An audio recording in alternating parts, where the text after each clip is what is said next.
जहां जहां इनके जहाज मिलेंगे नेवी के वहां वहां हम इनको ठोकेंगे। लगभग इसके 40 किलोमीटर नीचे यहां पे अटैक हुआ है। 80 से ज्यादा लोग मारे गए हैं, उनकी डेड बॉडीज को रिकवर कर लिया गया है। एयरफोर्स तो वैसे ही ईरान की कुछ नहीं रही दोस्तों, अब नेवी को भी ठप कर रहे हैं और ढूंढ रहे हैं इनकी सबमरीन्स, इनके वॉरशिप्स, हर जगह ढूंढ रहे हैं कहां है। अगर ये लड़ाई शुरू होने से पहले भारत से निकल चुके थे तो फिर ये कैसे कह सकते हैं कि इंडियन नेवीज गेस्ट। ये कहना अमेरिका में बैठ के बड़ा आसान है। अगर यूएस वॉरशिप्स भारत में आते और यहां पे रिफ्यूलिंग हो रही होती उनकी, यहां पे एमुनेशन चढ़ रहा होता उनके ऊपर, दुनिया को पता लगता। उन लोगों को फील होगी जिनका इन लड़ाई से कोई लेना देना नहीं। क्या अमेरिका को फील होगी? नहीं। क्या इजराइल को फील होगी? नहीं। ये होगी किसको फील? पूरे मिडिल ईस्ट को। ये होगी किसको फील? भारत को। This is Yemen. हूथी बैठे हैं यहां पे, ये कह रहे हैं जो आएगा यहां पे ठोक देंगे, जाने नहीं देंगे। ये कह रहे हैं यहां पर मार डालेंगे। हजारों किलोमीटर दूर है, वो अपने एसेट्स यहां पे डिप्लॉय कर रहा है। कनाडा कह रहा है कि हम मना नहीं कर सकते। वहां पे फ्रांस और यूके दोनों के दोनों तैयार बैठे हैं।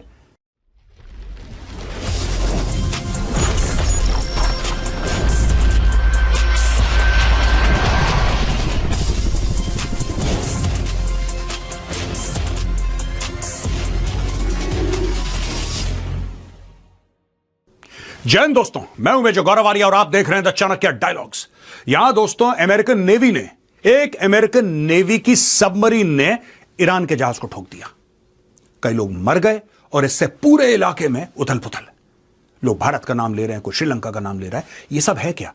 और वहां से जो ईरान का पलटवार है दोस्तों, ये खत्म होने का नाम नहीं ले रहा। ऐसी ऐसी टेक्नोलॉजी इस्तेमाल कर रहा है अमेरिका कि जिसके बारे में दुनिया ने सुना नहीं था। इजराइल भी इसमें पीछे नहीं है दोस्तों।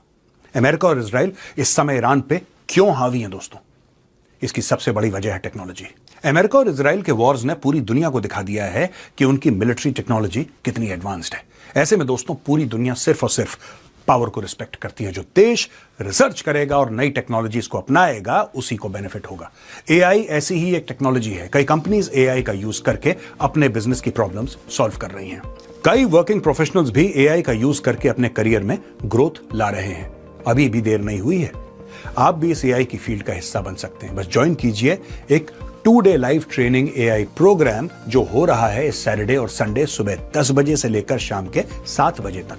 वैसे तो इस ट्रेनिंग की फीस 10,000 रुपए, लेकिन हमारे वीडियो पार्टनर आउटस्किल इसे आपके लिए फ्री में लाए हैं। इस 16 घंटे की ट्रेनिंग में आप सीखेंगे 10 से ज्यादा एआई टूल्स के साथ एक पर्सनल एआई टूल किट बनाना, प्रॉम्प्ट इंजीनियरिंग मास्टर करना, रेपिटेटिव टास्क को बिना किसी कोड के ऑटोमेट करना, प्रोफेशनल प्रेजेंटेशंस, इमेजेस और वीडियोस बनाना और एआई एजेंट्स डेवलप करना।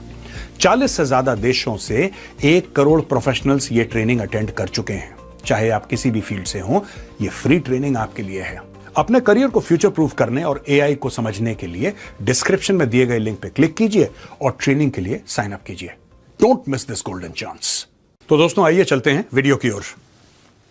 बीबीसी का कहना है US sub sinks Iranian warship in Indian Ocean, Hegseth says। ये दोस्तों हेक्सेथ हैं, Pete Hegseth. He is the secretary of defence of the United States of America. उन्होंने ये अनाउंस करा है कि हमने ईरान का एक जहाज डुबा दिया है। US Secretary of Defense Pete Hegseth has said an American submarine sank an Iranian warship in the Indian Ocean. Hegseth did not name the ship, but his announcement came after Sri Lankan officials said its navy had responded to a distress call from an Iranian ship on Wednesday morning named the Iris Dana, which had gone down about 40 kilometers 25 miles from its southern coastline। दोस्तों ये है 40 kilometers from the southern coastline। कई कह रहे हैं कि साहब India के वाटर्स में घुस के, नहीं, इंडिया में नहीं हुआ, ये श्रीलंका में हुआ है।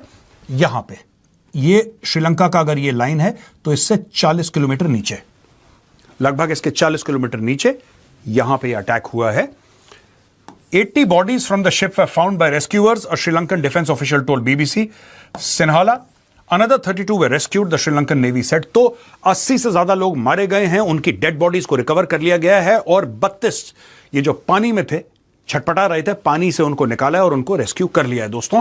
और navy spokesman said some 180 people were believed to have been aboard the Iris Dana based on the ship's documentation। Iris Dana had recently participated in International Fleet Review 2026, a military exercise hosted by India। तो यही जहाज था जो पहले कुछ समय पहले भारत में आया था और भारत में आने के बाद इस जहाज ने एक्सरसाइजेस, इंटरनेशनल एक्सरसाइजेस होती है, नेवी करवाता है, हमारी नेवी ने भी होस्ट करा था, तो उस एक्सरसाइज में इस जहाज ने पार्ट लिया था।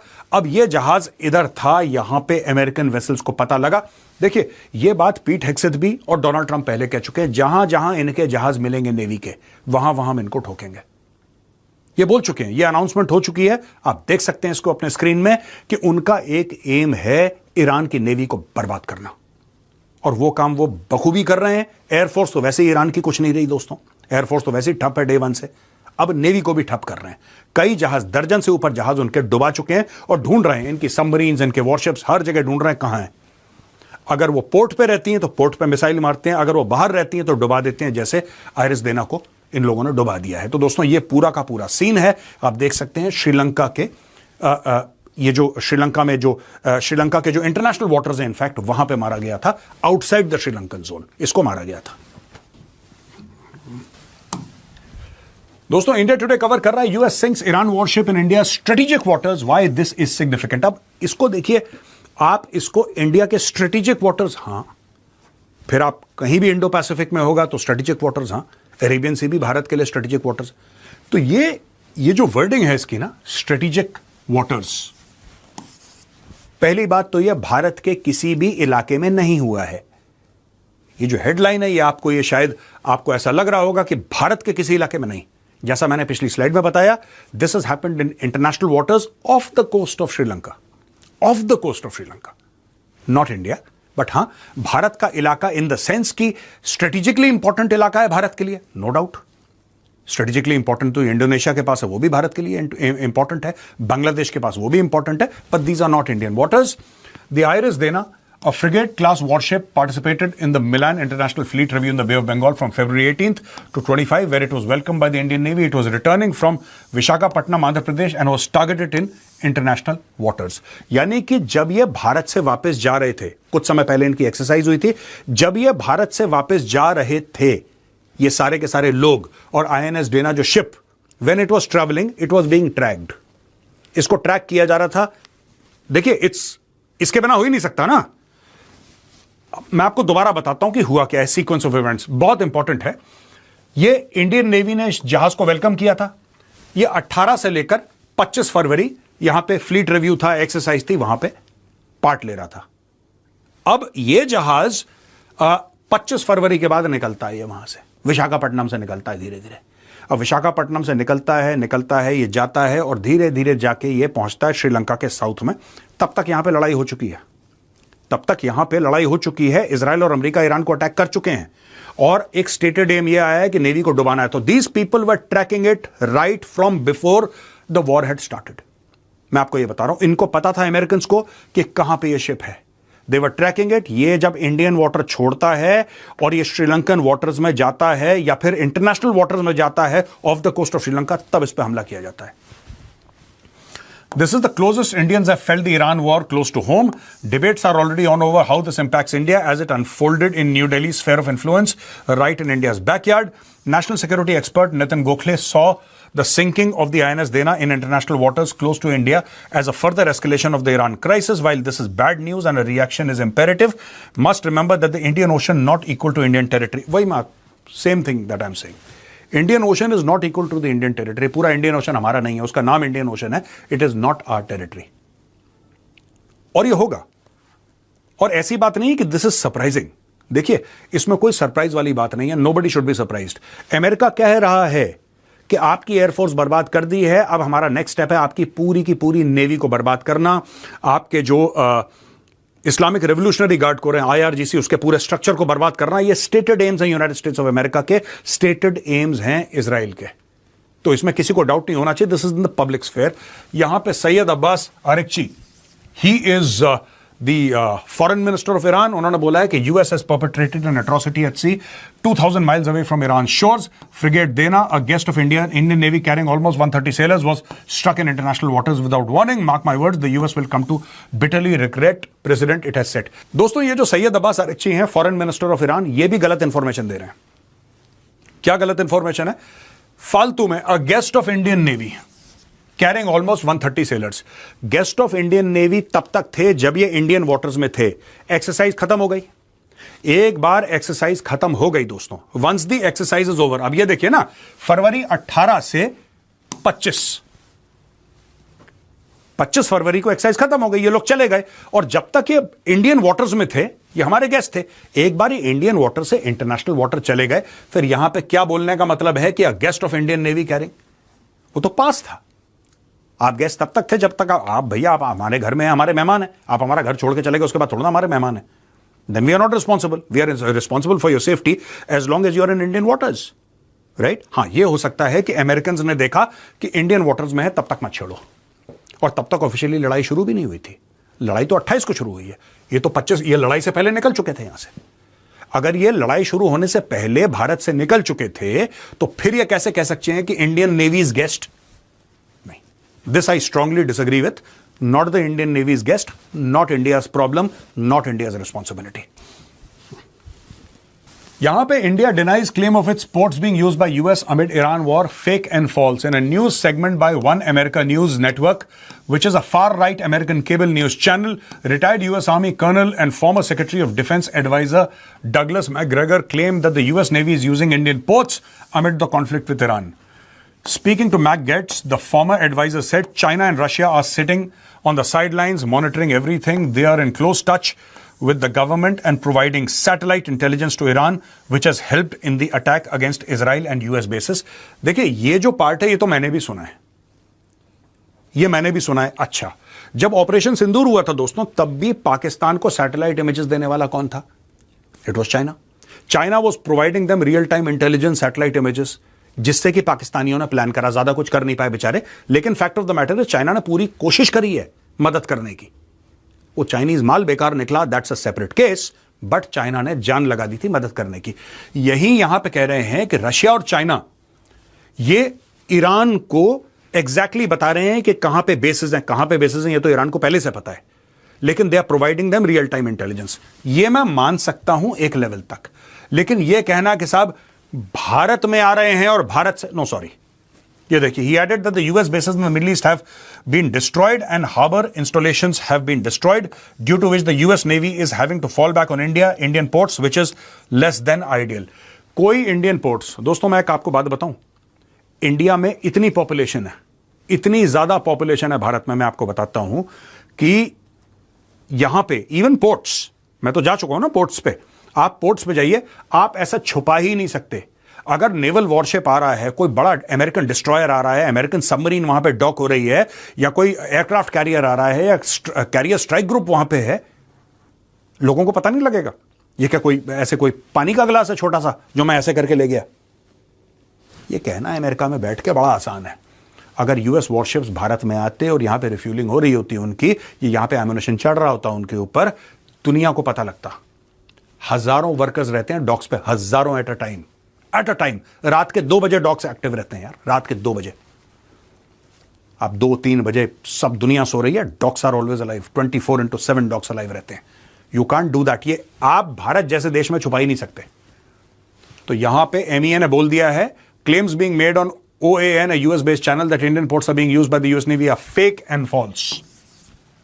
We caution you against such baseless and fabricated comments. ये फेक न्यूज है कि भारत ने इस्तेमाल करने को दे दिया अपने ports. Sorry, not happening, has not happened. दोस्तों यहां पे अल जजीरा ने कवर करा है और बहुत ही इंटरेस्टिंग आर्टिकल है, massive blast in Tehran as US Israeli strikes continue. ये कह रहे हैं Iranians are waking up to a 6th day of continued attacks by the US and Israel. Starting from midnight we saw another wave of the strikes begin and an hour ago we heard the sound of massive blast from the eastern part of the capital and could even feel the shock waves where we are. It is not yet clear what the targets are. There have also been attacks on the Kurdish cities of Sanandaj, Saqqez and Bukan overnight. We know that all in all, more than 150 cities in Iran have been attacked since Saturday. Iran announces 19th wave attacks against Israel, US assets in the Middle East. The IRGC has begun a combined missile and drone operation against Israel and US bases in the Middle East, according to the Tasneem News Agency. दोस्तों ये है, देखिए सब, ये Iran ने attack करा है Jordan पे, इजराइल पे, लेबनान पे। यहां पे देखिए साहब, ये जॉर्डन पे अटैक करा है, इधर कोने में, दिस इज जॉर्डन, ठीक है जी। ये सीरिया में अटैक करा है, ये लेबनान है, ये इजराइल है, यहां पे सऊदी अरब में अटैक करा हुआ है, यहां पे ओमान पे अटैक करा है। ओमान वाले सबसे ज्यादा दुखी हैं, कह रहे हैं साहब हम तो आपकी मदद कर रहे थे, आपने हमारे ऊपर हमला कर दिया। ये यूएई के ऊपर अटैक करा है दोस्तों, यहां पे ये कतर है, पूरा बहरेन है, ये सब देखिए पूरा का पूरा इराक का इलाका यहां से दे हैव अटैक्ड एवरीवेयर। और दोस्तों इसमें एक बात है, ये पूरा जो मामला चल रहा है अभी, we are on the 6th day going to the 7th day, ये जो चीज है, मैं अमेरिका को एक बात का एहसास, ये इजराइल को है, Israel has clarity, I don't think America has clarity. ये T20 का मैच नहीं है, टेस्ट मैच है दोस्तों, this is a test match. T20 का मैच इन्होंने खेला था वेनेजुएला के साथ, तो इनको लगा कि सारे मैच T20 होते हैं, ऐसा होता नहीं है, ठीक है। वेनेजुएला कुछ भी नहीं था, Venezuela and Iran are vastly different, chalk and cheese है, दे आर वेरी डिफरेंट। अब इनको यह पता लगेगा ये जो मैच है ईरान वाला जो अमेरिका खेल रहा है, इजराइल टेस्ट मैच की ही तैयारी करके आया था, इजराइल को पता है, वही मैं कह रहा हूं, strategic clarity Israel has, there is no doubt about it. America does not have strategic clarity. अब यहां पे आप देख सकते हैं किस तरीके से, अच्छा ईरान को सप्लाई करने वाले भी हैं लोग, तो ये लड़ाई ईरान कभी जीत नहीं सकता, mark my words, Iran will lose in the end. But जो डिस्प्रपोर्शनेट ये बर्बादी फैलाएगा पूरे इलाके में, आपको दशकों तक ये फील होगी, उन लोगों को फील होगी जिनका इन लड़ाई से कोई लेना देना नहीं। क्या अमेरिका को फील होगी? नहीं। क्या इजराइल को फील होगी? नहीं। ये होगी किसको फील? पूरे मिडिल ईस्ट को। ये होगी किसको फील? भारत को। ये होगी किसको फील? चाइना को। ठीक है, जिनका कोई लेना एक ना लेना दो, उनको फील होगी। ये बात हो गई। और पूरा जिसको कहते हैं कि ऐसा माहौल बन गया है मिडिल ईस्ट में, स्ट्रेट ऑफ हॉर्मुज, ये देखिए साहब, ये पूरा स्ट्रेट ऑफ हॉर्मुज आपने ब्लॉक कर दिया है। ये वाला इलाका आपका नोगो हो गया, बिल्कुल नोगो हो गया। यहां पे ये इस इलाके से इस इलाके तक आपके हुथी बैठे हैं, ठीक है, दिस इज यमन, हुथी बैठे हैं यहां पे। ये कह रहे हैं जो आएगा यहां पे ठोक देंगे, जाने नहीं देंगे। ये कह रहे हैं यहां पे मार डालेंगे। अभी तो एंटी शिप मिसाइल्स यूज करना बाकी है इनके, सॉलिड वाले जो चाइना इनको हाइपरसोनिक मिसाइल्स लोग कह रहे हैं कि इनको दिए हैं, hypersonic missiles anti ship. In most cases it is almost impossible to intercept, almost impossible. मैं ये नहीं कह रहा कि बिल्कुल नहीं हो सकता, लेकिन ऑलमोस्ट इंपॉसिबल। ऐसी मिसाइल्स कहते हैं कि चाइना ने इनको दी हैं ईरानियंस को। War takes a toll on the Middle East. Countries throughout the Middle East, including Lebanon, Iran, and the United Arab Emirates, are increasingly feeling the toll of the conflict. In Iran, the US-based human rights activist news agency says that as of 3rd March, there have been over 1,000 civilian deaths since the war began, and hundreds more reported deaths are under review. Tanker struck off the coast of Kuwait, UK Maritime Monitor says. तो यहाँ पे दोस्तों एक tanker off the coast of Kuwait has been hit by a large explosion causing an oil spill. British Maritime Security Agency UKMTO says off the coast of Kuwait. और Hezbollah कहता है won't surrender. यहाँ पे Hezbollah बीच में आ गया है।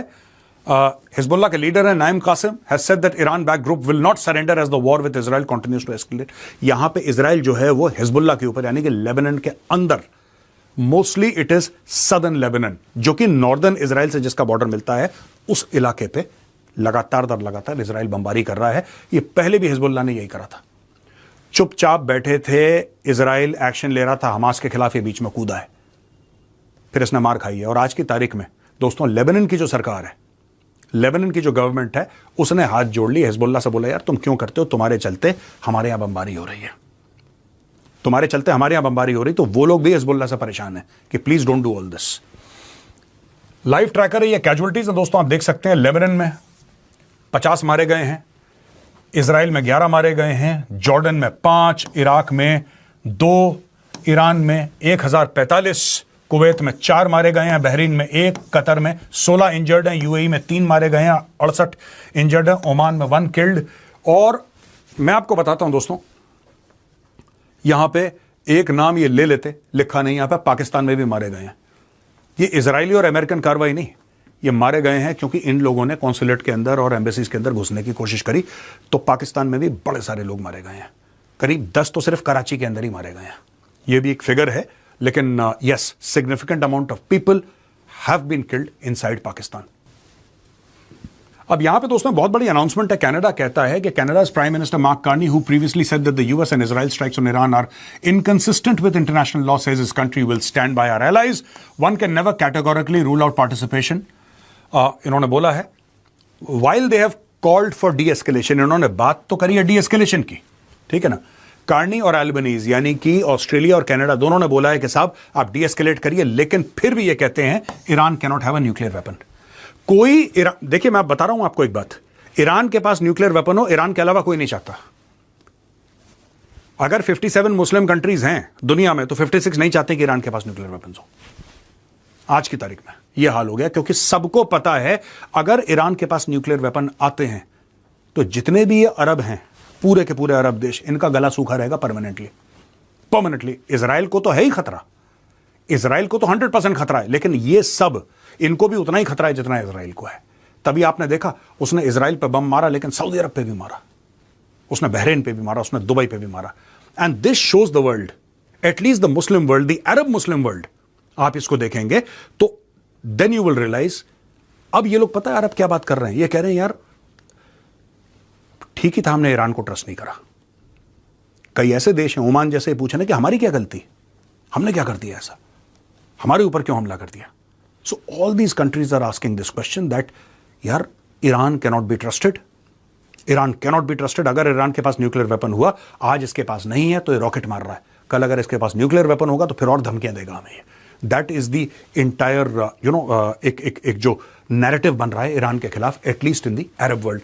और यहां पे आप देख सकते हैं किस तरीके से कनाडा और ऑस्ट्रेलिया भी यही बात कह रहे हैं कि नहीं यार बाकी सब ठीक है, डी एस्केलेशन हो जाए, कोई दिक्कत नहीं है, लड़ाई खत्म होनी चाहिए, लेकिन Iran cannot have a nuclear weapon. Israel की डिफेंस मिनिस्ट्री यह कह रही है कि पीट हेग्सेथ ने बोला है इजराइल को कंटिन्यू टिल द एंड, जब तक आखिरी आपका काम नहीं हो जाता जो आप चाहते हैं, जिस वजह से आपने ईरान के ऊपर हमला करा है, जब तक आपकी पूरी टास्किंग खत्म नहीं हो जाती आप लगे रहो, लड़ाई मत रोकना। Israel's defense minister Israel Katz spoke last night with his US counterpart Pete Hegseth. According to an Israeli defense ministry readout cited by the Times of Israel, the readout said Hegseth praised the unprecedented cooperation between the US and Israeli militaries and encouraged Katz to continue to the end. We are with you. Australian PM says military assets sent to Middle East. Anthony Albanese has announced that Australian military assets have been deployed to the Middle East as a contingency plan. Albanese told the Australian Parliament the government has sent 6 crisis response teams to the region. We have already deployed military assets as part of our contingency planning earlier this week. He did not give further details, but Australian broadcaster SBS News reported that 2 military planes have been deployed. तो यहाँ पे धीरे धीरे देखिए, Canada भी कह रहा है हम डिप्लॉय कर देंगे, कनाडा कह रहा है कि ठीक है हम लड़ाई नहीं चाहते लेकिन अब करना पड़ेगा, और एल्बनीज कह रहा है कि मैंने कर दिया है। तो बाकी दुनिया भी इस पूरे मामले में फंस चुकी है। पहले सिर्फ ये लड़ाई थी 3 पार्टियों के बीच में, एक तरफ इजराइल और यूएस, एक तरफ ईरान। अब ये पूरे मिडिल ईस्ट में पहुंच गई, पाकिस्तान में अलग कलेश हो रहा है, श्रीलंका के साउथ में एक ईरानियन जहाज को डुबा दिया गया, और वहां पर ऑस्ट्रेलिया जो कि हजारों किलोमीटर दूर है, वो अपने एसेट्स यहां पर डिप्लॉय कर रहा है। कनाडा कह रहा है कि हम मना नहीं कर सकते। वहां पर फ्रांस और यूके दोनों के दोनों तैयार बैठे हैं, क्योंकि इनके इलाकों पे भी, इनके बेसिस पे भी ईरान ने बम मारे हैं। तो दोस्तों इसमें यूरोप भी इन्वॉल्व हो गया, इसमें एशिया भी इन्वॉल्व हो गया, इसमें ऑस्ट्रेलिया भी इन्वॉल्व हो गया। और दोस्तों यहां पे रॉयटर्स का यह कहना है कि Iran intelligence operatives signaled openness to talks with CIA to end war. Operatives from Iran's Ministry of Intelligence signaled openness to the US Central Intelligence Agency to talk on ending the war, the New York Times reported on Wednesday. Citing officials briefed on the matter, the offer was made through an unnamed country spy agency. The New York Times said, citing Middle Eastern officials and officials from the Western nation who spoke on condition of anonymity. और यहाँ पे source from the Iranian Intelligence Ministry rejected the report as absolute lies and psychological warfare in the midst of war. President Donald Trump said on Tuesday that Tehran wanted to talk, but it was too late as the United States continued its military operation against Iran. अब दोस्तों अगर New York times में छपा है तो हम मान के चल सकते हैं कि कुछ तो एडिटोरियली उन्होंने छाना भी ना होगा, राइट? और ये कोई ऐसी बात नहीं है कि लड़ाई में ऐसा नहीं होता है। जब लोगों को पता लग गया, राइट, जब ईरान की इंटेलिजेंस को यह पता लग गया कि अब तो सब खत्म है, आपने टॉप 50 लीडर उड़ा दिए, बाकियों को आप ढूंढ रहे हैं, रोज आप बमबारी कर रहे हैं, उनके जहाज डुबा रहे हैं, तो कहीं ना कहीं एक कोई ग्रुप है जिसने रीच आउट किया होगा अमेरिकन को कि भाई छोड़ो यार ये लड़ाई शड़ाई खत्म करो। somebody must have reached out। अब ये पब्लिक मोराल के लिए ठीक नहीं है कि आप तो झुक गए, हफ्ते भर नहीं हुआ लड़ाई को आप झुक गए, तो इसीलिए ईरान डिनाई कर रहा है। लेकिन यहां पे न्यूयॉर्क टाइम्स की रिपोर्ट कहती है कि साहब देखिए ये हुआ है, intelligence agencies of Iran have reached out to the CIA कि लड़ाई बंद कीजिए। AI की क्लास होने वाली है इस weekend, free of cost for the viewers of the Chanakya dialogues. तो दोस्तों आप जाइए, डिस्क्रिप्शन बॉक्स में लिंक दिया हुआ है, लिंक पे क्लिक कीजिए and take advantage of this offer. जय हिंद, वंदे मातरम, भारत माता की जय।